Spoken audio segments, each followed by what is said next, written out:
जनक जी अपने गुरुदेव को कह रहे हैं कि हे गुरुदेव, जब आप आत्मा के बारे में यह निर्णय करा दिया कि वह अरूपी है, तो फिर जब उसके रूप ही नहीं है तो मैं अब उसका ध्यान करने की झंझट ही छोड़ देता हूँ। क्योंकि रूप होगा तब तो मैं देखूंगा, और जिसका रूप है राम का, कृष्ण का, दुर्गा, शंकर का, आपने कहा उसकी उपासना मत करना। नेदम यदिदम उपासते, नेदम यदिदम उपासते। जिसको यह करके बताया जाता है वो परमात्मा नहीं। तो परमात्मा फिर कैसा है? रूपरेखा नहीं शून्य देही, निर्गुण निराकार। तो निर्गुण निराकार है तो फिर उसका ध्यान कैसे होगा? बिना देखी वस्तु का तो कभी ध्यान होता ही नहीं। देखी वस्तु का ध्यान होता है, और वह वस्तु तो देखी गई पर छिन्न और नाशवान होती है। तो मैंने ये ध्यान करने का झंझट, बीमारी छोड़ दी है। पर एक निश्चय है कि मैं दृष्टा साक्षी आत्मा हूँ, यह शरीर जनक मैं नहीं। आत्मा कैसी है? वह मन, इंद्रिय, बुद्धि आदि से परे है। इन्हें मन उसका मनन नहीं कर सकता, बुद्धि उसका निश्चय नहीं कर सकती, चित्त उसका चिंतन नहीं कर सकता, और इंद्रियां उसको अपने विषय बना नहीं सकती। आँख उसे रूप में नहीं जान सकती, कान उसे शब्द में नहीं जान सकता, त्वचा उसको शब्द में नहीं जानती है, नासिका गंध रूप में नहीं जान सकती। क्यों? कि परमात्मा न शब्द है, न स्पर्श है, न रूप है, न रस है, न गंध है। तो परमात्मा मन इंद्रियों का विषय नहीं, बल्कि मन इंद्रियों को जानने वाला है। मन इंद्रियों से वह परमात्मा जाना नहीं जाता है, बल्कि वह स्वयं मन इंद्रियों को, प्राणों को, देह को जानने वाला है। तो जड़ वस्तु कौन? आँख भी जड़ है, कान भी जड़ है, त्वचा भी जड़ है, नासिका भी जड़ है। तो फिर ये जड़ और आत्मा है चेतन। तो फिर जड़ वस्तु चेतन आत्मा को कैसे जान सकती है? चेतन ही के द्वारा जड़ वस्तु जानी जाती है। अभी आप नीचे से जल्दी जल्दी में बिना जूता पहने चले जाए, समझ लो, और रास्ते में आपको याद आए तो वो चप्पल जूता तुम्हारे पीछे पीछे चला आएगा? अरे तुम्हारे पैरों में 6 महीने से 1 साल से है, तो वो तुम यहाँ भूल गए तो वो तुम्हें खोजता खोजता आ जाएगा कि मेरा मालिक कहाँ गया जिसके पैरों का मैं जूता हूँ। तुम्हें ढूंढते ढूंढते आओगे, अरे ये मेरा जूता यहाँ पड़ा है। तो जो जूता ने तुमको नहीं देखा, तुमने जूते को देखा। जूते ने तुमको क्यों नहीं देखा? वो जड़ है। क्यों नहीं पहचाना? जड़ है। वो जड़ है। तुमने क्यों पहचान लिया? तुम चेतन हो। तो अगर तुम भगवान को पहचान लेते तो चप्पल जूता से ज्यादा नहीं है, क्योंकि वो तो जड़ की श्रेणी में आ जाएगा। जो जान लिया जाएगा वो तो जड़ होगा।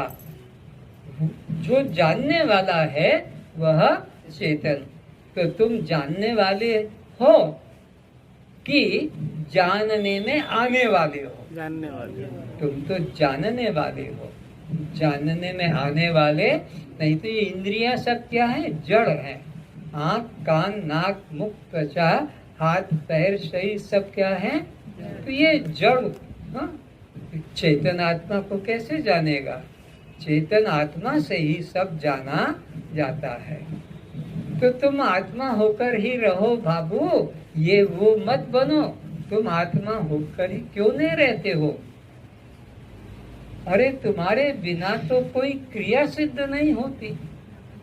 चाहे तुमको 5 रुपए का नोट गिनना हो, कि 500 का नोट गिनना हो, कि आपको कुछ और, तुम्हारे बिना तो 2-5 का अंतर भी नहीं मालूम पड़ेगा। 2 और 5 का अंतर भी तुम्हारे चेतन के द्वारा होता है।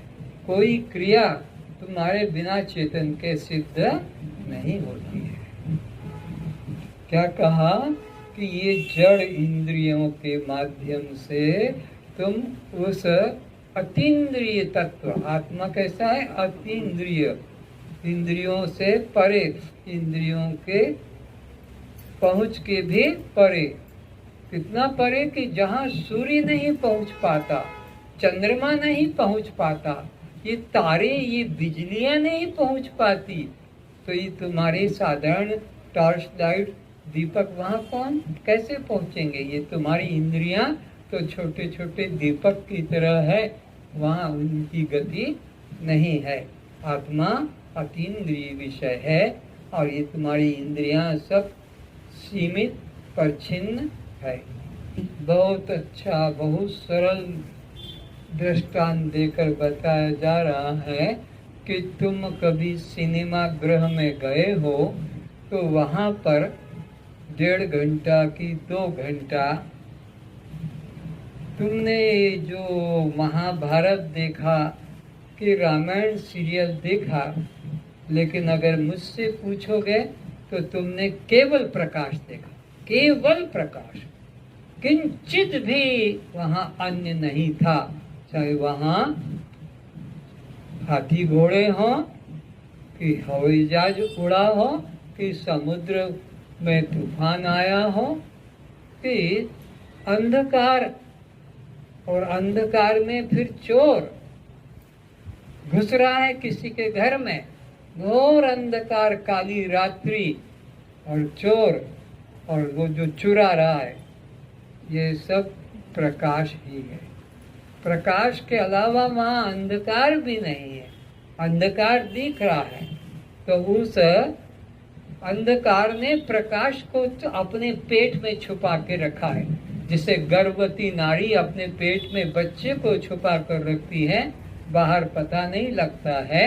तो ऐसे ही उस प्रकाश ने क्या किया, सारे सिनेमा हॉल में वो अंधकार रूप में आ गए। तो वहाँ पर आपको शुद्ध प्रकाश सिनेमा में दिखाई पड़ता है। अब प्रकाश अगर कर दिया जाएगा तो लोग सीटियां बजाने लग जाएंगे, कभी कभी फिल्म टूट जाती है तो देखो कैसा, मैंने वो कितने अंधकार करो ताकि हमको सारी चीजें दिखे। तो इस प्रकाश में संसार दिखता है पर प्रकाश नहीं दिखता। ऐसे ही ये माया संसार दिख रहा है उसी परमात्मा के लाइट में, प्रकाश में, पर परमात्मा दिखाई पर देख रहे हैं सब प्रकाश को ही। सिनेमा में देख रहे हैं सब लोग, जो भी देख रहे हैं सब किसको देख रहे हैं? प्रकाश को, पर वहाँ प्रकाश दिखाई नहीं पड़ता। तो ऐसे यहाँ पर भी देख रहे हो सब एक ब्रह्म को, एक परमात्मा को। सिया राम मैं सब जग है, जड़ चेतन जग जीवत सकल राम मैं जान। लेकिन आपको वो राम, वो परमात्मा दिखाई देख रहे हो, उसी राम को देख रहे हो, उसी परमात्मा को देख रहे हो, उसी को। लोग कहते हैं सोना कहाँ है, हमने तो देखा नहीं, चूड़ी को देख रहे हैं, चेन को देख रहे हैं। अरे पर चूड़ी चेन को देख नहीं रहे हो, तुम सोने को ही देख रहे हो। लेकिन अज्ञानी कहता मैं सोने को नहीं जानता, मैं तो चूड़ी चेन को जानता हूँ, सोना कहाँ है मुझे पता नहीं। तो ऐसे ही तुम्हारी स्थिति जल बिच मीन पियासी और मोहि सुनी सुनी आवत हासी। तो अष्टावक्र जी जनक जी को यही उपदेश दे रहे हैं कि वो परमात्मा आत्मा इंद्रियों का विषय नहीं, इंद्रियां जड़ हैं, परिच्छिन्न हैं।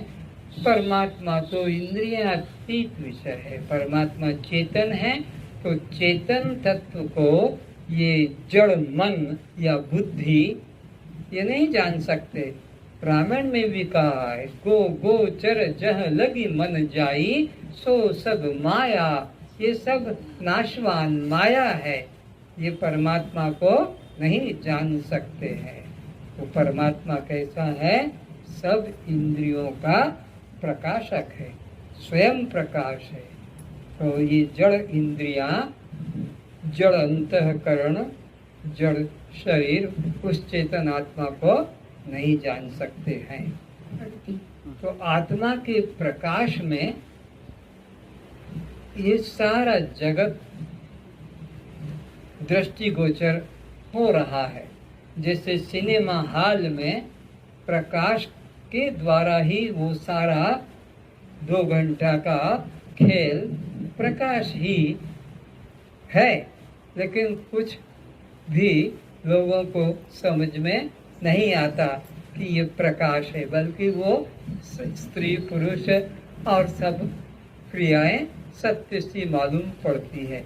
ऐसे ही यहाँ भी परमात्मा के प्रकाश में यह जगत दिखाई पड़ता है, पर ये प्रकाश ही, परमात्मा ही ये जगत रूप में है।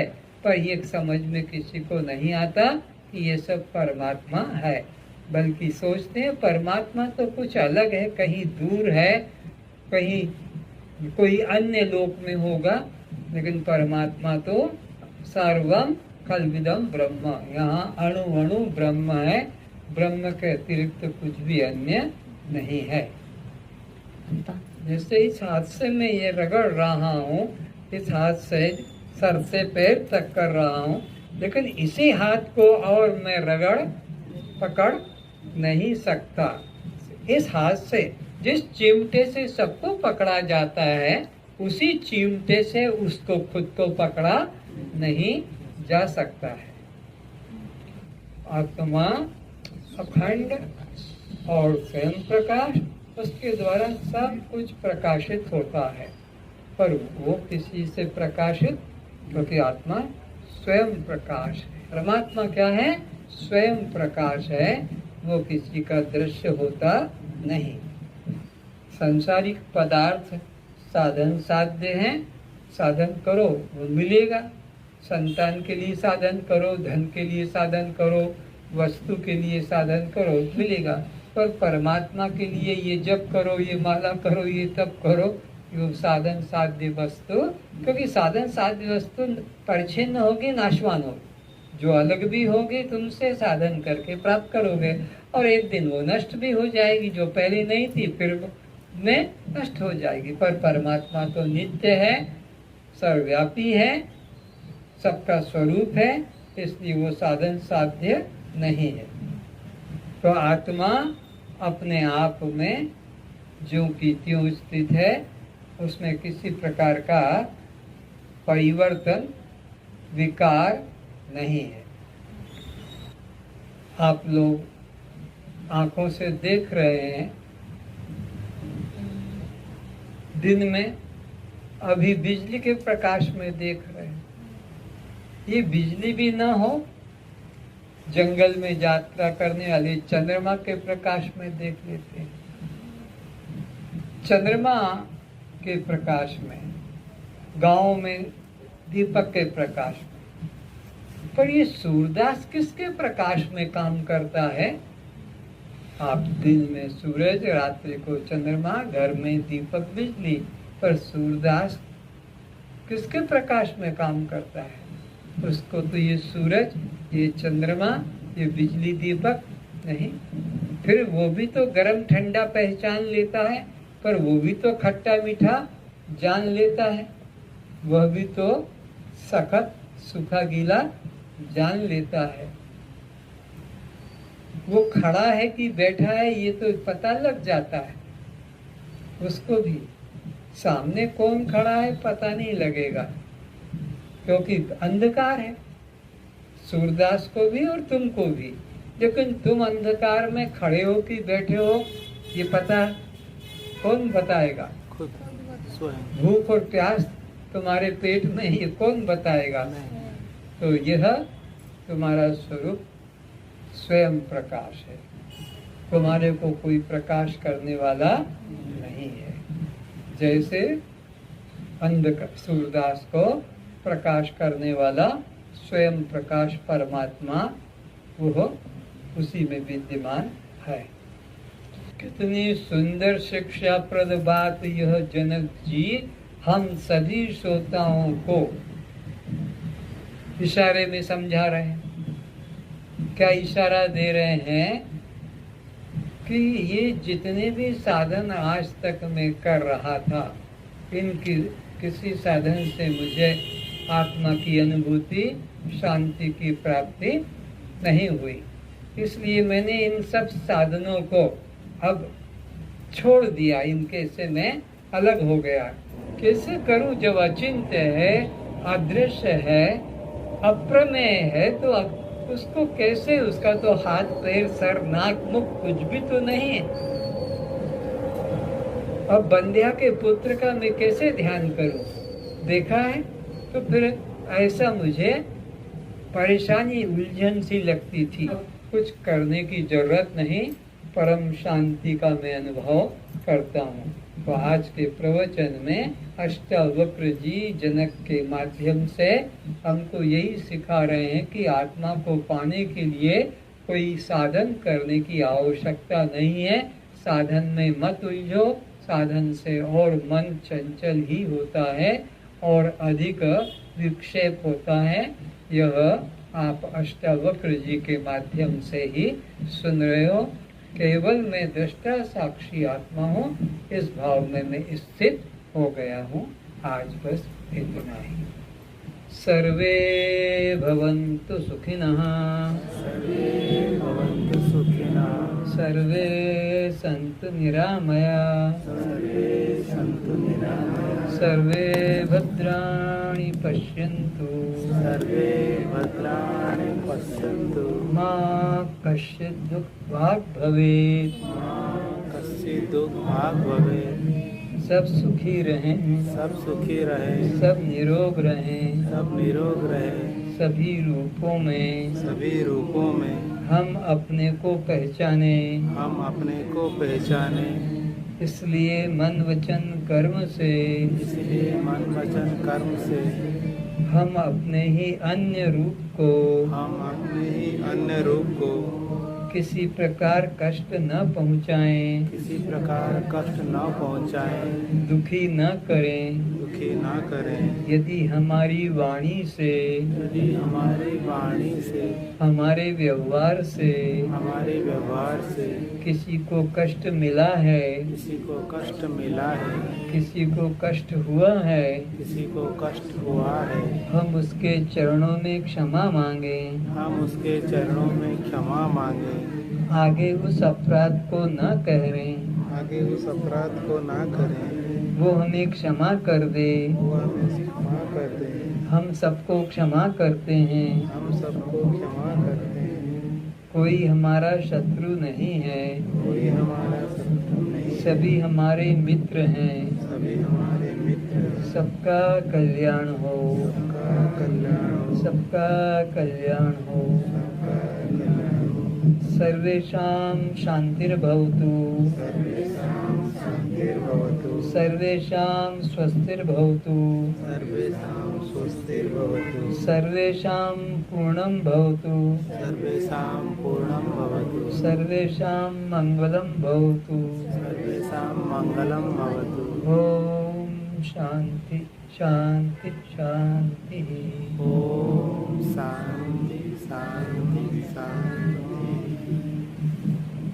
आप सभी श्रोताओं ने आज का विषय ध्यान से सुना। जरूर उससे कुछ लाभ अपने मन में सोचेंगे कि मेरे को भी अब आत्मा में ही स्थित हो जाना है। सब साधन के द्वारा जनक जी ने अपने को देखा करके कहीं शांति नहीं मिली। मेरे द्वारा कुछ भूल हो गई हो, समझाने में गलती हो गई हो तो क्षमा करें। ओम शांति।